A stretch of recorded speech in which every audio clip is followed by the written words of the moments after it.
Good morning, church. The topic for today's sermon is call to obedience.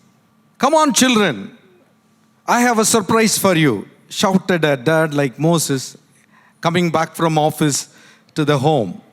3 little children, the elder one was about 8 years and the younger one was 4 years. All three came together to see what surprise the dad has brought that particular day. And he had a huge gift box. And he said, I won this box in raffle in my company. But I want to give it to one of you. To the one who is the most obedient in the house.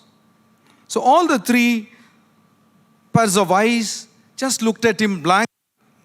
So the father felt okay. They did not understand the word obedient. So he wanted to explain. That is to one who obeys mommy, who does everything that mommy asks you to do. The little one took the parcel and gave it to dad. Dad, you win hands down, more than as you deserve it. Obedience is very close to God's heart. He expects all his creation to obey him. God relates obedience to acceptance of his will and plan. And same way, God relates disobedience to rejection of his plan and his will. That's why in Old Testament, we read many a times, you rejected me, you rejected me. Basically, God is telling that you disobeyed me or you are disobeying me. All of God's creation, they willingly obey God. In Bible, about 223 times we see the word obey or obedience coming in. Have you ever thought about the physical universe, the stars, the planets, the galaxies, and the Milky Ways? They move about in heavens in perfect order. Even we can set our time looking at them. They always be at a particular place, at a particular time, on a particular date. They don't miss any of their appointment. And they are doing that for thousands of years. They are moving around. Have you ever read 2 planets colliding with each other? No. They are obeying God's plan and purpose. God has set their boundaries. They move around in a particular speed. And God has given them, this is what is your place. And in Psalms 19, verse 3 and 4, we read that though they do not speak, their voice goes around the whole earth. Now I'm just want to put a thinking cap and see what they will be, speaking about. They will say, we have a creator, and we obey him 100%. We obey him 100%, and that's why we are in perfect order. Now we see in Matthew chapter 8, 27, the disciples were amazed. Who is this man, they asked. Even the winds and the waves obey him. Nature obeys God. The rain and plants obeys God. All creations obeys God. Now, they do not cross the boundary God set for them. And that's why there is perfect peace, harmony, rest, and perfect order. Now, look at you and me. Why there is so much of chaos, confusion, and anarchy in our lives? Why we are so much worried? Why we are so much in pain? Because you and I, we disobey God. Wherever there is obedience to God, there is perfection and beauty. And wherever you disobey, then all the confusion that sets in. So in the Bible, God says again and again, obey to my word. Listen to what I say.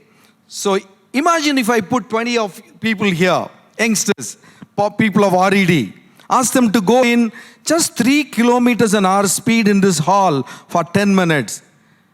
There will be at least 2-3 collisions.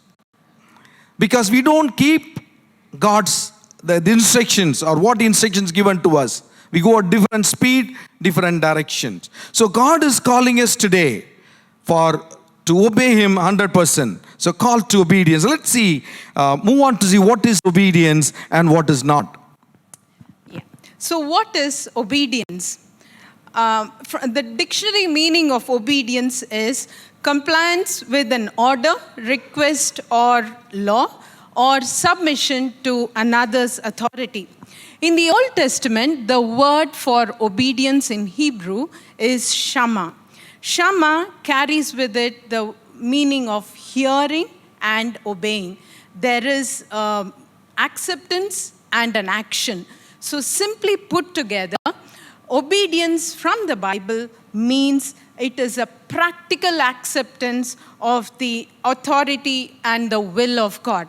In other words, I am accepting the authority and the will of God in my action. So what I'm doing is I submit my will to the will of God. We need to remember that obedience is an attitude of the heart. To understand obedience better, let's see what obedience is not, or what is disobedience. Firstly, disobedience is partial obedience. When we partially obey, we are actually disobeying. Why? Because God's standards are very high. When He says obey, obedience means obedience. That's it. There is no partial obedience. Now we see this in 1 Samuel chapter 15 verses 1 and 2. We see God's displeasure at partial obedience. We read there that God commanded Saul through prophet Samuel that he needed to annihilate the Amalekites because the Amalekites had attacked the Israelites when they left from Egypt. And Saul and his army, what they do is they destroy the Amalekites, but they spare King Agag and keep the best of the sheep and the cattle. And when Samuel confronts Saul, he justifies saying, I kept these cattle as an offering or as a sacrifice unto the Lord. Let's see what Samuel replies in verse 12. Samuel says, does the Lord delight in burnt offerings and sacrifices as much as in obeying the voice of the Lord? To obey is better than sacrifice, and to heed is better than the fat of rams. God clearly says obedience and heeding is better than sacrifice. Secondly, delayed obedience is also not obedience. That is, delaying the act of obedience when you have clearly heard from God what God wants you to do. The Israelites paid a price for this. The Lord's presence left them. We see that in Numbers 14. When the Israelites, they were at the verge of entering the promised land, and the 12 spies go to spy Canaan and come back. The Israelites refused to enter the promised land, hearing the report from the 10 spies, and ignore the report of what Joshua and Caleb said. And seeing this, God, He kills the 10 spies with a plague. Seeing this, the Israelites, fearing for the consequence of their sin, they admit their sin, and they tell Moses, we are going into Canaan. And Moses very clearly warns them in verse 43. For the Amalekites and the Canaanites will face you there, because you have turned away from the Lord. He will not be with you, and you will fall by the sword. They obeyed the Lord after He said, they obeyed after a certain delay when the Lord had actually told them to obey. And we find that they lost many of them, and also the Lord's presence did not go with them. Thirdly, obeying with an angry spirit or with pride in heart is disobedience. We see Moses and Aaron had to pay a huge price for this act. In Numbers 20, when the Israelites were groaning for water, what God tells is, He tells Moses and Aaron to go and strike the rock, so to speak to the rock like before, so that they get water. And we see that Moses and Aaron, in a moment of anger, in verses 10 and 11 of Numbers 20, they say, "Listen, you rebels, must we bring you water out of this rock?" Then Moses raised his arm and struck the rock twice with his staff. Water gushed out, and the community and their livestock drank. We see that water did come after Moses struck the rock. But what happened was, for that act of disobedience and also not acknowledging God's part in the miracle, Moses and Aaron were not allowed to enter the promised land. Fourthly, questioning clear command is not obedience. God does not approve after He has given a clear command. Instead of obeying, if you keep asking Him for direction in the same matter. In Numbers 22, we see Balak, king of Moab, send messengers to summon Balaam to come and curse the Israelites, because he was scared of the Israelites as they were numerous in number. And what Balaam does is, he inquires of the Lord. And in verse 12, God clearly tells him, "Do not go with them. You must not put a curse on these people because they are blessed." Balaam heard the command that he was not supposed to go.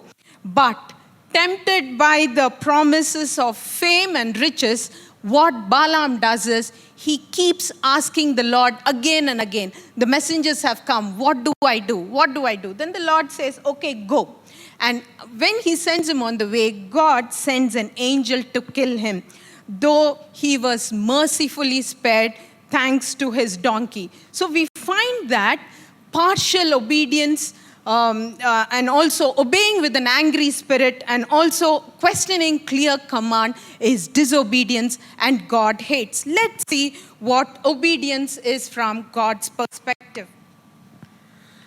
God delights in immediate obedience. Immediate obedience is nothing but first time obedience.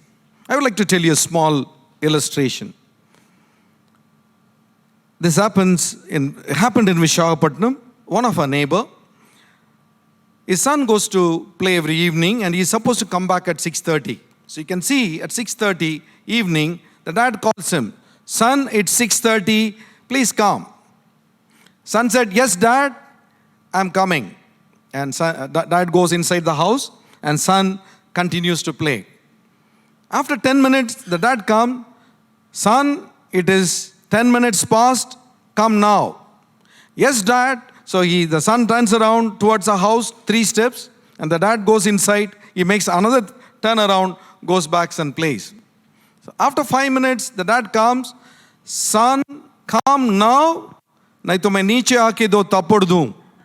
I will come down and give you 2 slap."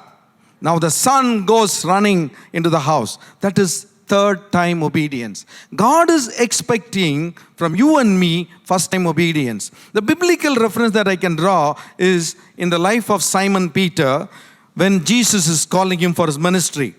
That is in Luke chapter 5 verse 1 to 10. But for paucity of time, I'll read the verse 4 to you. When he finished speaking, Jesus said to Simon, "Put out into deep water and let down the nets for a catch." See Simon's reply to Jesus in verse 5. Simon answered, "Master, we have worked hard all night and haven't got anything. But because you say so, I will let down the nets." Please underline the word and say amen. Because you say so, I will let down the nets. Who is the domain expert there? Simon knows every area of that river, the lake Gennesaret. He knows which area, which type of fish comes and what time they come. And that is not a time for going for a fishing. But he did not apply his domain knowledge. He said, "Lord, you are saying so, I'll go and put down my nets." And all of us know what happened after that. How the blessings of how many fishes came and they could not even pull it out, because God is a God of His promises and God honors obedience. Now, I just want to tell you a small a life story of me. I was in Navy. After 20 years, one day, God clearly spoke to me, it's time for you to leave Navy. It's a big shock, because after 20 years, you start enjoying life in Navy or Army because you are in a senior rank, you got more privilege, you got more perks and more benefits. And I shared it with Vivian and my children. They said, yes, Dad, if God is asking you, let's leave. So in faith, I just put up my paper. It is not easy to leave Navy, so you would apply and then they would approve it. The process was on. Two more people, same time, my own course-mates, they also applied. And lo and behold, in 2008, the Great Depression of the economy came. Both of them took their papers back. And they came and told me, Moses, don't be a fool.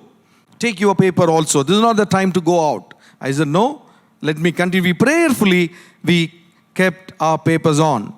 My release date came. That was supposed to leave on 30th of April in 2009. Somewhere in Jan-Feb, I was praying and asking God, Lord, what next?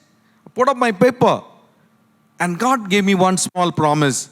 You come to the Red Sea will part. Lo and behold, I left Navy on 30th April. I had nothing to tell my people on the day of my farewell, what I'm going to do, where I'm going to do. I said only one thing. I don't have anything to tell you, but I know the God that I serve, the God will honor, and in due course, I will tell you what I'm going to do. The same day, night, 30th April, 7,000 miles away, in another time zone, my contract was drafted and signed. I received it on 1st May. What a wonderful God we serve. Let's give a clap to Him. And it is not rosy all the way. Again, you listen to my story. 6 years down the line, God spoke very clearly. It is time for you to leave that company now. Now, Moses has become domain expert.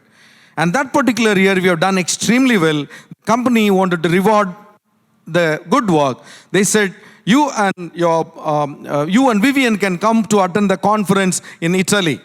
And for the 1 week conference, it's like a reward. And somebody, it's like mixed with conference and sightseeing.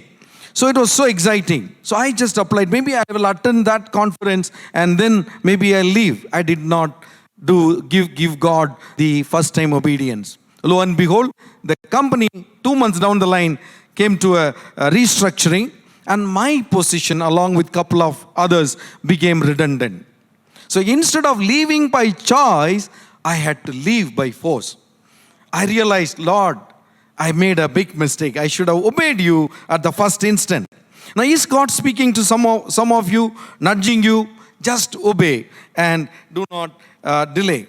Second thing, God expects 100% or complete obedience. There's nothing called 99% obedience with God. When God says something, He expects that you obey Him 100%. When God prompts you or nudges you, give 3,000 rupees to somebody, He's giving you a prompt. And that particular day, you have only 3,000 rupees in your wallet. What most of us do? We take just 100 rupees or 200 rupees and give the balance 2,800 or 2,900. For God, 3,000 rupees means 3,000. Even 2,999 is not obedience. I just want to tell you, in our life group, Pastor Terry encouraged us to visit an orphanage during Christmas time. This is about 4 years back. And we planned everything, and then we also planned some games. We gave that responsibility to one of the members. Normally, it may be about 500 rupees expenses, some balloons, something to conduct the games. I didn't give the money in advance. And the girl was working, so I thought 500 rupees is not a big deal. And it is a month end. The girl had in her account only 300 rupees. And she didn't feel like asking me. She went to the ATM. She put her card and only 500 rupees. So she had only 300 rupees. She punched in 300 and three 500 rupees note coming out. How God is working. The child was so sincere. Next day she went to the bank along with her dad. This is how I did. I got 500. The bank said it cannot happen. You may be, imagining. It cannot happen. So the girl said, by mistake, can you load 500 rupees note in, 100 rupees tray? No, it doesn't fit in. The 500 rupees note doesn't fit into 100 rupees note. You please, if it is yours, you take it. All glory to Him. When you obey God, He does great things. Now the third thing is, God delights in being obeyed all the way. There is nothing called seasonal obedience with God. He wants you to trust Him every time, from the beginning till the end of your life. It is not a one-time event. God expects obedience till our life ends. And not only that, He expects obedience in all areas of life. What do? We keep one small area for ourselves. Lord, 99 area is with you, Lord. This one area, let me keep it. This one area, this one particular habit, let me keep it. God doesn't approve of that. Everything, when you obey God, He wants to put all your 100%, complete thing before Him. Lord, I obey. And God is delighted when we make obedience our lifestyle. Now let's see why this obedience is very important to God. God knows what is best for each one of us. That is the main reason why God wants you to obey Him. That is very, very important to God. Because He is the master designer. He is the creator of all things. Everything that moves, everything that doesn't move, He created everything. He has got a master plan. And He wants you and me to enjoy the blessings that He kept for us. When we disobey, we deviate from those blessings.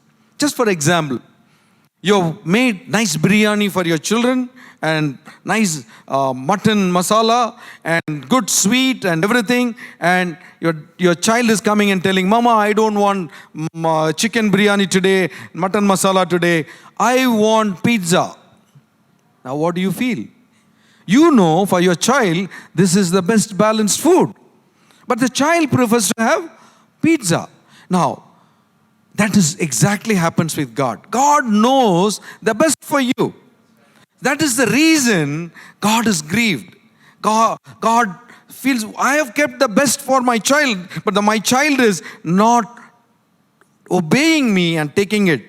So God, remember, God has a perfect plan and He wants to enjoy the very best. So when we disobey and deviate His plan, we are hurting God. And that's why obedience is very, very important to God. Even also sometimes you tell your child, sleep by 10 o'clock. And the child will say, yes, mom, yes, dad. Maybe sometime even the light is off. But when you see their WhatsApp status, they may be awake till 2 o'clock or 3 o'clock. Maybe playing PUBG or doing something on their mobile. Now what happens to you? You are hurt because you want your child to have a healthy life. If sleep at 10 o'clock, waking up at morning 6 o'clock, that is best for your child. This is exactly what happens between God and us when we disobey God. Now let's move on and see what are the obstacles and how to overcome them. Now, many of us struggle with obeying God. Yes, we know everything about obedience, but let's just see some obstacles that hinder us from obeying God. When we think of obstacles, immediately what comes to our mind is, first person would be Satan. We'd immediately blame Satan. He is tempting me. He is telling me don't obey. He is troubling me. Or we would say the circumstances are making me disobey. Or even some other person is making me disobey. But actually, we need to understand that disobedience stems from within. Disobedience has its roots in our inner man. Now, we need to understand that. We need to deal with that. Some of the hindrances are, the first one is our own selfish desires and wants. The desire that to pursue our selfish desires and wants, what they do is they drive us to make our own choice. We make the choice And then we tell the Lord to help us or to intervene or to guide us. What happens is the selfish desires of ours makes us make our own choice, and then we go to God for help. Now, selfishness, it sort of makes us look within. It makes me think of what I want, what would make me happy, and what is it that would bring pleasure to me. It never makes me think what God wants, what would make him happy, and what would please him.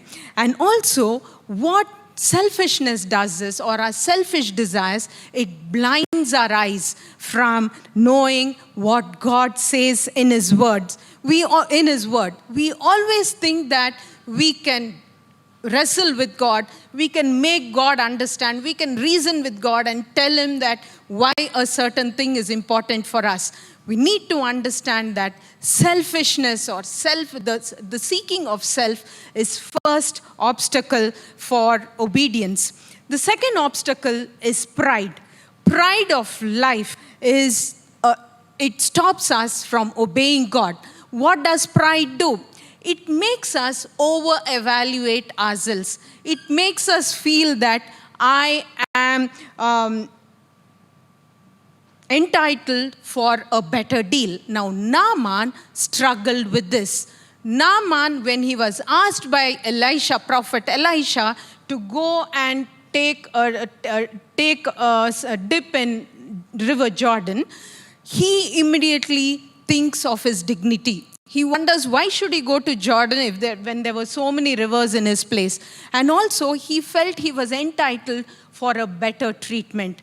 And if his servants had not prevailed over his pride, Naaman would have foregone the healing of leprosy, and also he would have foregone knowing God. We need to remember that pride stops us from obeying God. And also our own wisdom and knowledge. The wisdom and knowledge that God has given us, we feel we are self-sufficient. We feel that we can handle everything, I can do everything. Any problem coming, immediately I think of my ability, my wisdom, and I start solving the problem, trying to get things done, forgetting the source of where this wisdom came from. And then when we get into problems, again, we would struggle on our own, and finally we go to God. And we need to understand that applying our own reasoning sometimes gets us into trouble. We see that in the case of King Saul, he took matters into his own hands and he sacrificed an offering unto the Lord, which only a priest can offer, and he lost his kingship. So, having seen a few obstacles in obeying God, let us move on to see how we can overcome them. How can we work on these issues that we have in our heart? The first way that we can overcome the obstacles of obedience is by trusting God 100%. Or what I do is when I'm trusting God, what I trust is that my Creator God, when He created me, had a perfect plan for me, and that plan for my life is good for me. That is what I trust. And also, trusting God means I trust that my Creator God, when He has a plan for me, He will perfect it at its perfect time in my life. When I trust God like this, I will become willing to obey and not look at the circumstances around me and become anxious or fearful. The antidote for anxiety and fear is trust. Secondly, I overcome my disobedience by surrendering myself completely to the Lord. I surrender my all, my will, my resources, my desires, my everything. I just surrender it to the Lord and not holding back anything. Could be a secret area in your life, but you need to surrender it to the Lord. when you surrender your life 100% to the Lord, what you're doing is you are accepting the lordship of God and the leading of God in your life, and you would be able to tell the Lord, Lord, I will go wherever you want me to go. I will do whatever you want me to do. Thirdly, obeying Him with a willing heart. 100% willingness again. It is obeying Him willingly, wholeheartedly, and cheerfully. It is acknowledging that it is a privilege for me as His child to obey Him and being ready to seek and do whatever He wants me to do. When we trust God completely, when we surrender our all to Him and willingly obey, we will walk in obedience to God. And when we walk in obedience to God, what is it that I benefit from, or what does it do to me? Let's just see the outcome of obedience. The first outcome of obedience is we are privileged to be part of God's plan. It is an unearned privilege. Each one of us are privileged just by obeying Him to become part of God's redemptive plan for mankind. Our life story becomes part of God's big mega story. What a privileged church that we have. And also, we earn this privilege by just doing what He wants to do. He says, and we do. It's nothing that we do on our own. God tells us and we do it. We do that, and then we see that our life becomes part of the big mega story.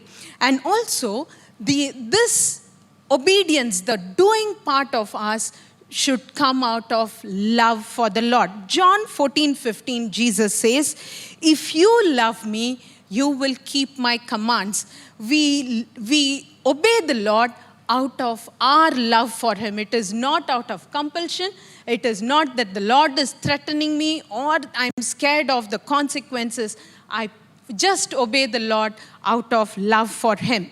Secondly, we are benefited being part of God's plan.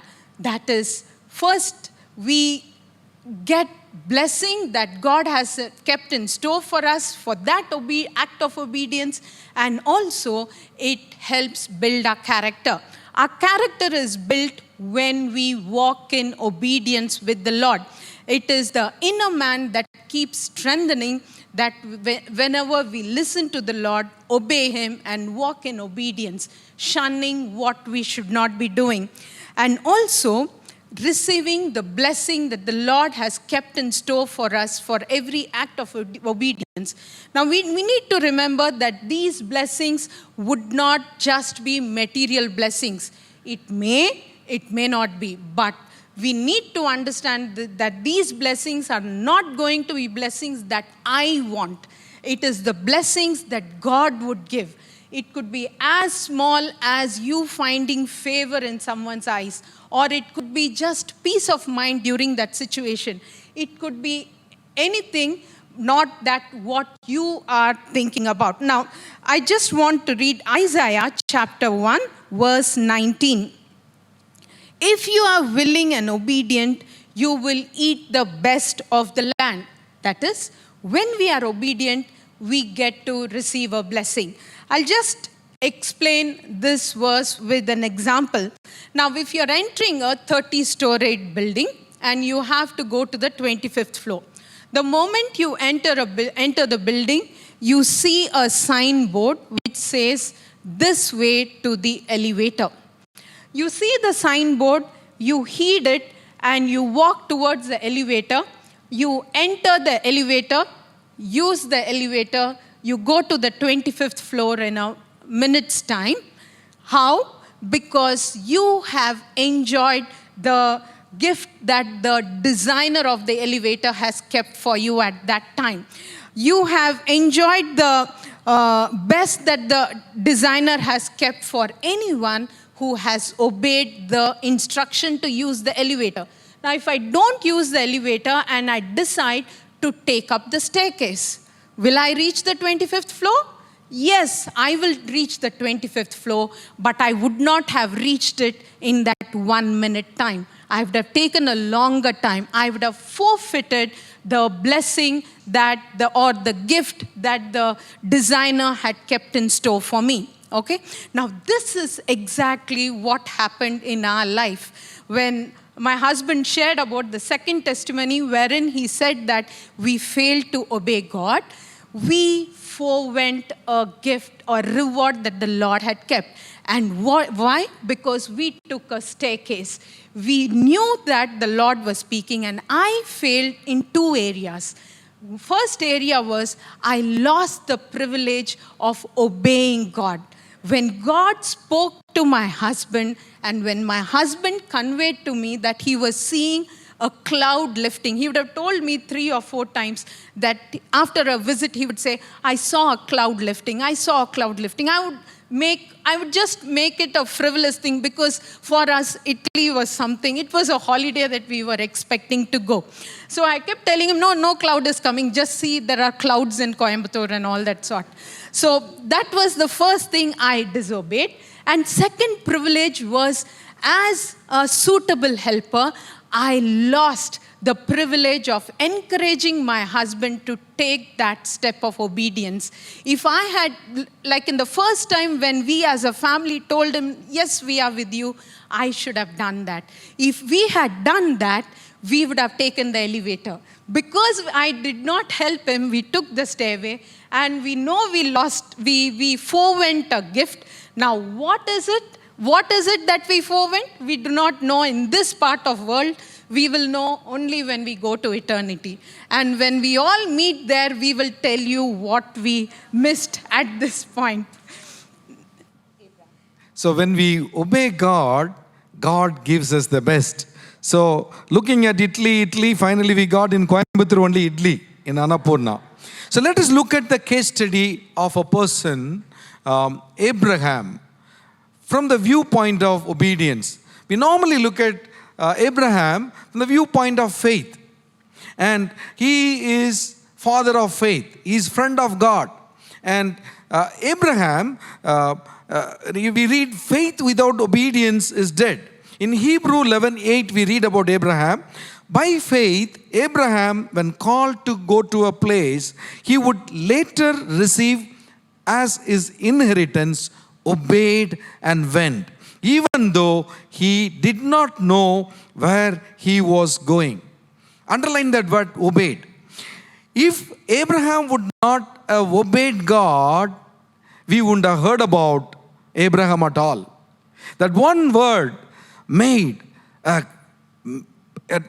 change the life of Abraham, change the life of this world. The history is changed because Abraham chose to obey God. Let's turn to Genesis chapter 12, verse 1 to 4. I'll read it out for you. The Lord has said to Abraham, go from your country, your people, and your father's household to the land I will show you. I will make you into a great nation, and I will bless you. I will make your name great, and you will be a blessing.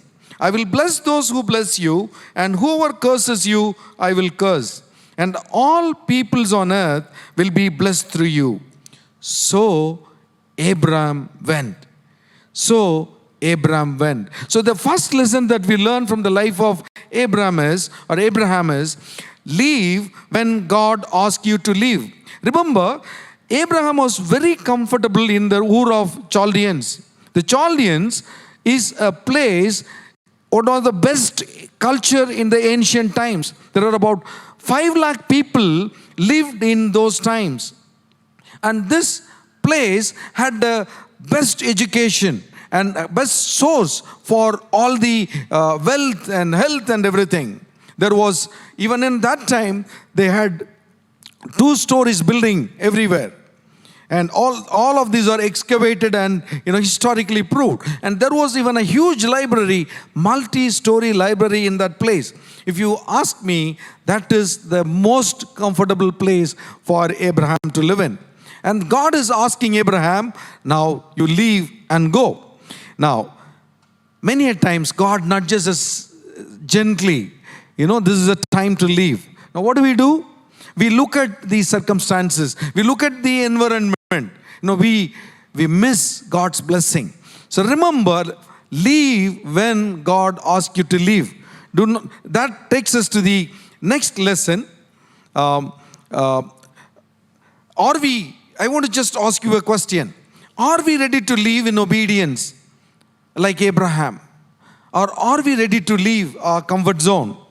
He didn't ask any questions to God. Now, many of us sometimes, we don't want to take that risk. We don't want to leave our comfortable position. And we miss out on God's mega plan. As Vivian said, our life should become part of God's mega plan or God's meta story. My story and my life should be part of that meta story. So the lesson 2 is, never put conditions to God or never bargain with God. Abraham didn't put any conditions. You could have told, Lord, you are asking me to leave from this good place and you want me to go to an unknown place. You do this for me, Lord, before I go. He never put any conditions. He never bargained with God. Lord, let me enjoy this place for another 5 years and I'll leave after 5 years. He didn't put any of those conditions. Are we bargaining with God? Are we putting conditions to God? Lord, you do this for me, I will obey. Lord, you do this and show that I will take that as a sign and I will obey. Just let us think what is happening in our lives. The lesson 3 is, obedience comes before experience. Abraham, when he got this call of God, he had no clue what is in store for him. He never passed by that route before. He was completely unaware of what is in store for him. But he obeyed and saw great blessings. More than Abraham, you and I, we know how Abraham blessed him. Because Abraham could not see all the blessings. All that he saw was Isaac and saw about one small piece of land. Obey when Holy Spirit nudges you. God may talk to you. This is what I want you to do. But we ask God, Lord, you do this, and then we obey. Or Lord, I don't know. I don't want to go to an uncertainty. Obedience in all areas of our life. When God says, you tithe, we say, Lord, you do this, then I will tithe. Give me a promotion, then I'll start tithing. And when God tells you something, you obey first, and then you will see the hand of God in everything. Lesson 4 that we learned from Abraham's life is, God's plans are never without God's promises.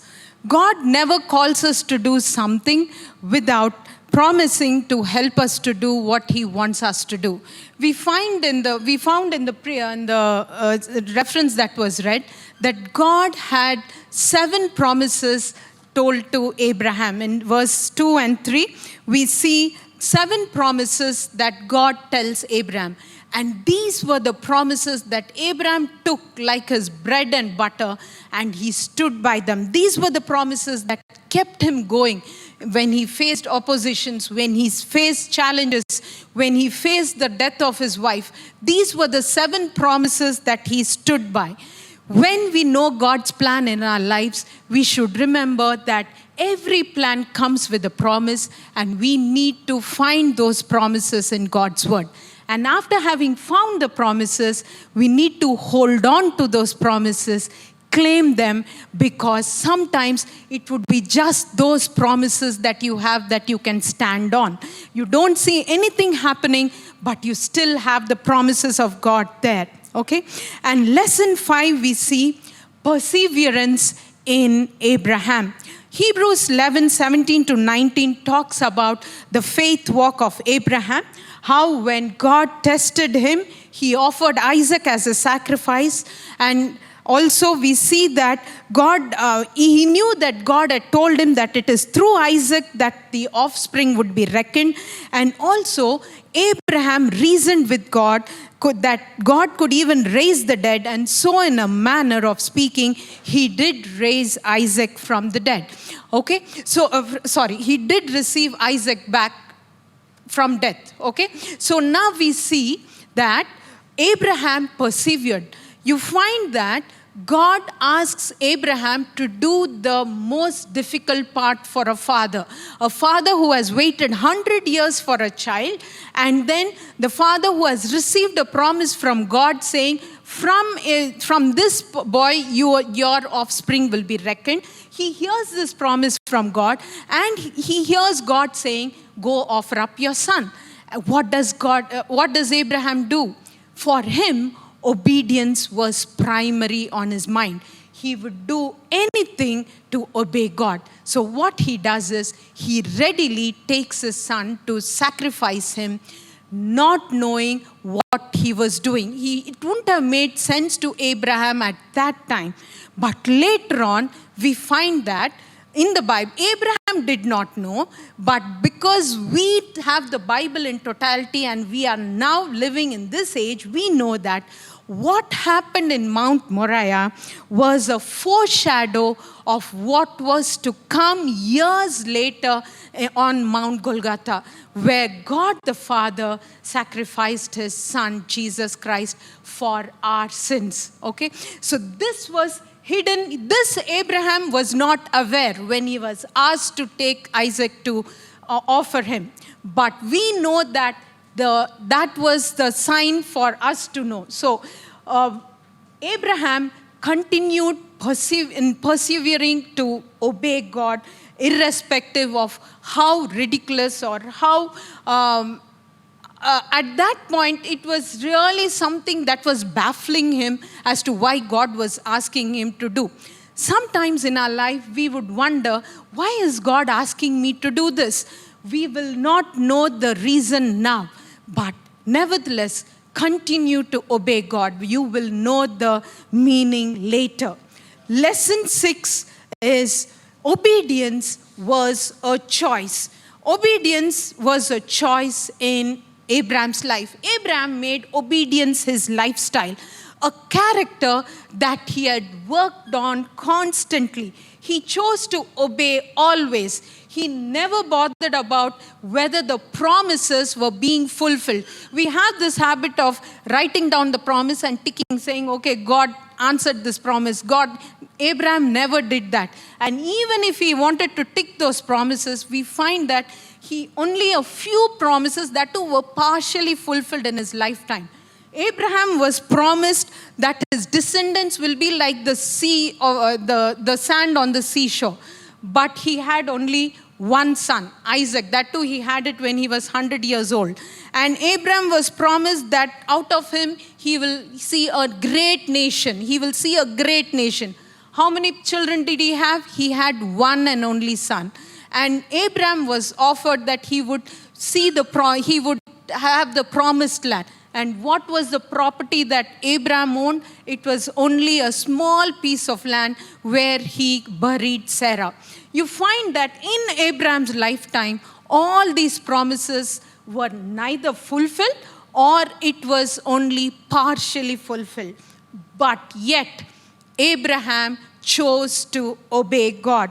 We find in Hebrews 11:16, the men whose names come in the hall of faith, what their perspective of promises was.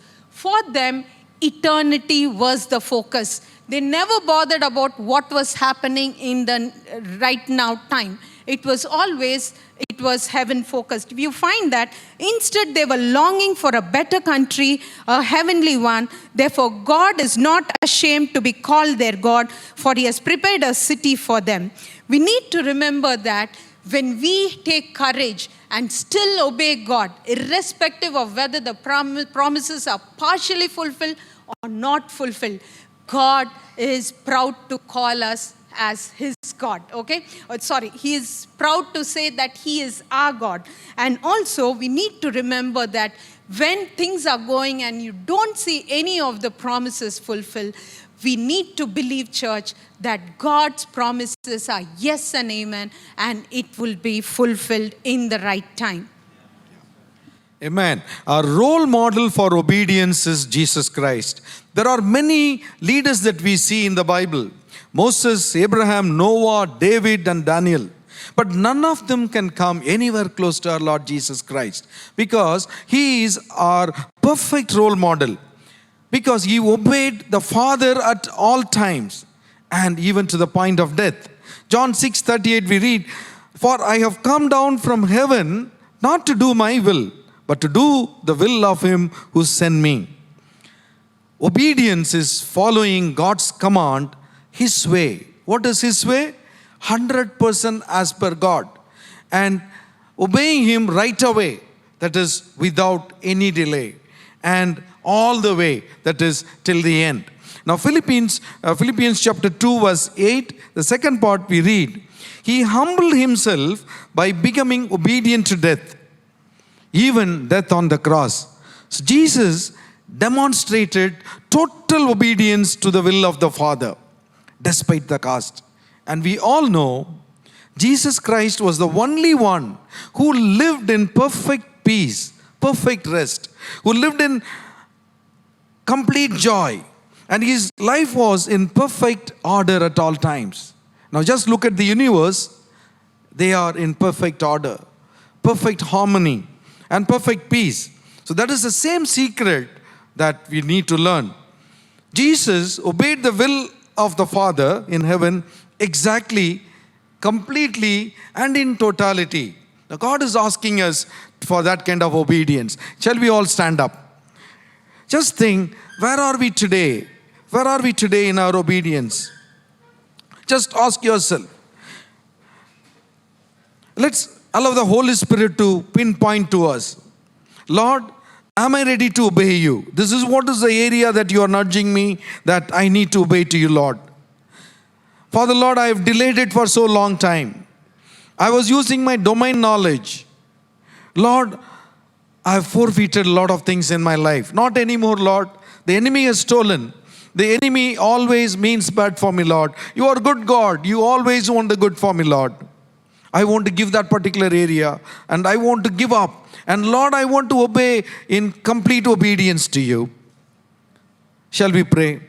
Loving Father, as we stand here, Lord, accept every disobedience that we made, Lord. We accept our mistake, Father, Lord. We want to come to a complete obedience. And Lord, from today onwards, Lord, anything that you prompt us, Lord, you tell us, Lord, we are ready to obey. And Lord, in and through this, Lord, we will partake your kingdom, and we will part of your mega story, Master. Be with us. In Jesus' name we pray. Amen.